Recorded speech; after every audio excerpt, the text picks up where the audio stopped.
இந்த வாகனத்திலிருந்து வாள் ஒன்று மீட்கப்பட்டதாக ஸ்ரீலங்கா காவல்துறையும் தெரிவித்துள்ளது. இப்போது இந்த சம்பவத்தின் பின்னணி குறித்த வாத பிரதிவாதங்கள் சமூக வலைத்தளங்களில் இடம்பெறுகின்றன. குறித்த நபர், அதாவது பலியான 11 இளைஞர் மற்றும் அவர்களின் குழு தொடர்பாக எதிர்மறையான செய்திகளும் வருகின்றன.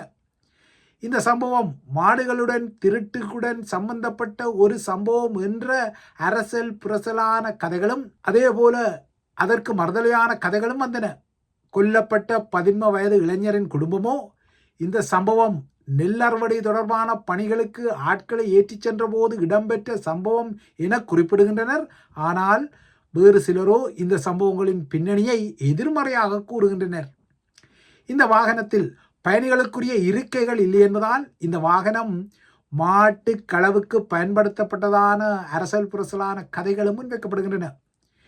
இவ்வாறான வாத பிரதிவாதங்கள் இருந்தாலும் குறித்த வாகனத்துக்கும் அதன் சாரதிக்கும் சட்டவிரோத நடவடிக்கைகளுக்கும் தொடர்புகள் இருந்தாலும் மக்களின் பணத்தை மில்லியன்களில் கொள்ளையிட்டவர்களும் பாதாள உலகக்காரர்களும் போதைப்பொருள் கடத்தல்காரர்களும் அரசியல் கொலைகாரர்களும் அதே இலங்கை தீவில் சுதந்திரமாக இருக்க இன்னும் சிலர் அரச பண சிறை வசதிகளை பெற்று வாழும் நிலையில் மாட்டுக்களவாக இருந்தாலும் துப்பாக்கி பிரயோகம் செய்து ஒருவரை கொல்லும் சிஸ்டம் ஏற்றுக்கொள்ள முடியாது என்பது யதார்த்தமானது.